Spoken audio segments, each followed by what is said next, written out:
Are you ready for something funny? Something downright ridiculous and stupid. Disclaimer, before I begin, it may be satire, but knowing CNN, it's not. They couldn't find something funny if George Carlin, Bo Burnham, and John Cleese all teamed up to make the best joke and presented to them with absolutely no hiccups. Their response would probably be a resounding something, you're all white men, and so is Trump, so you're all bad. But let's all explore what CNN did this time. What one writer decided was absolutely newsworthy. What she thought just had to be discussed. What atrocity did Trump commit this time? I'm sure you're all wondering.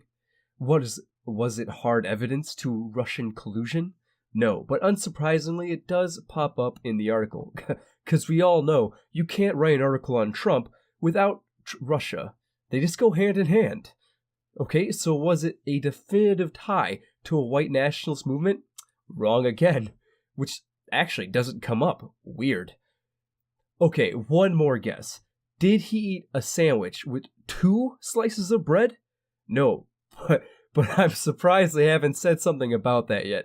It actually probably would make for a funny story, but don't worry, food does come up as well. No. Instead, Trump has committed the absolutely diabolical and downright evil act of not owning a pet. Now, I'm sure you're all wondering how this could possibly be passed off as real news. How this could possibly be real journalism. And I would take it as satire, only they take themselves way too seriously in the article.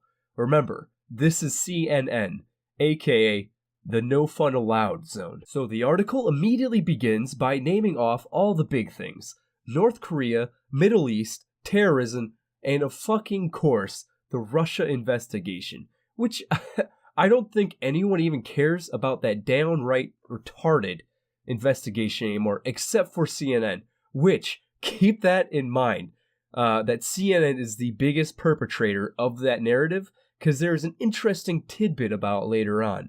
It'll be sure to make you chuckle lightly while simultaneously thinking, we just can't fucking win with these nut jobs, can we? The author then goes on to state how scientifically a dog can help with stress. I won't deny this. Dogs are great. I love dogs. They're in my top 5 favorite animals. But I won't deny your claim that having something fun and cuddly around reduces stress. Oh, but wait, you instantly go into wiretapping and how dogs can't testify in court. Man, do I wish I was so far along in a trash fire, for my only way to slam someone is by bringing up dogs and how they can't be wiretapped. Remember how I said food was going to be brought up? Well, here it is, bashing Trump for liking fast food. I bet 90% or more of your audience eats fast food.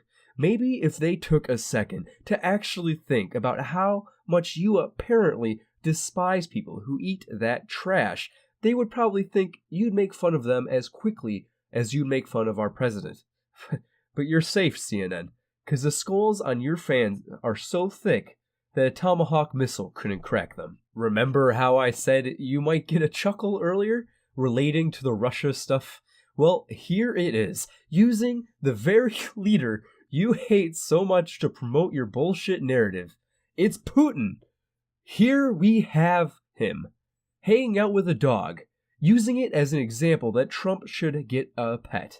You know what the best part is?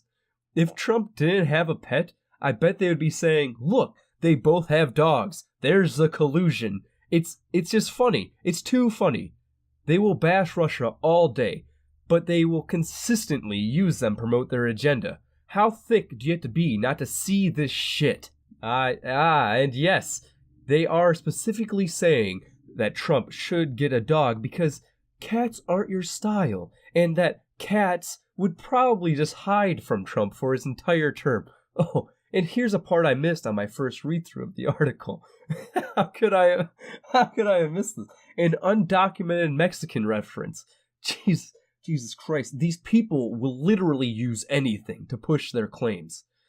So the rest of the article just talks about how Trump doesn't like Pence having pets, and how dogs can improve his approval rating and improve his leadership ability. And there's a nice little line here about how he can get the appreciation and admiration from a dog that he apparently can't find anywhere else. It's strongly implied that he can't get anywhere else anyway.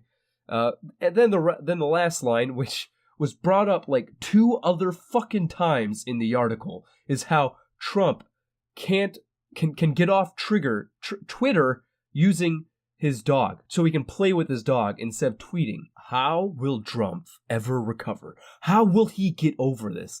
This will surely be the article that will bring him down. No pet? How dare he? You know what? I bet if he did have a pet, I bet he would abuse it. Even if we didn't have any proof, I bet he would. We would just get Peter to write an article then too.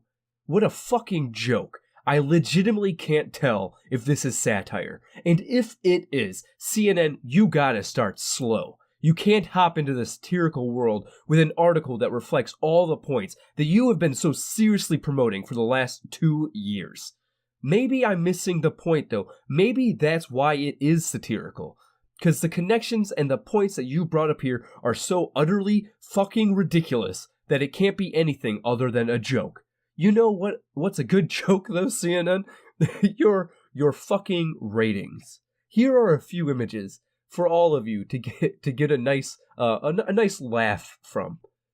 You know, instead of reporting on something real, something that people can get behind and be excited to watch, read, and listen to, you should just keep doing what you're doing. I would love to see CNN become an actual news site with actual stories that actually relate to people. But I would much prefer to watch them fucking burn. If that hasn't got Oscar written all over it, I'll eat my invitation to the award ceremony.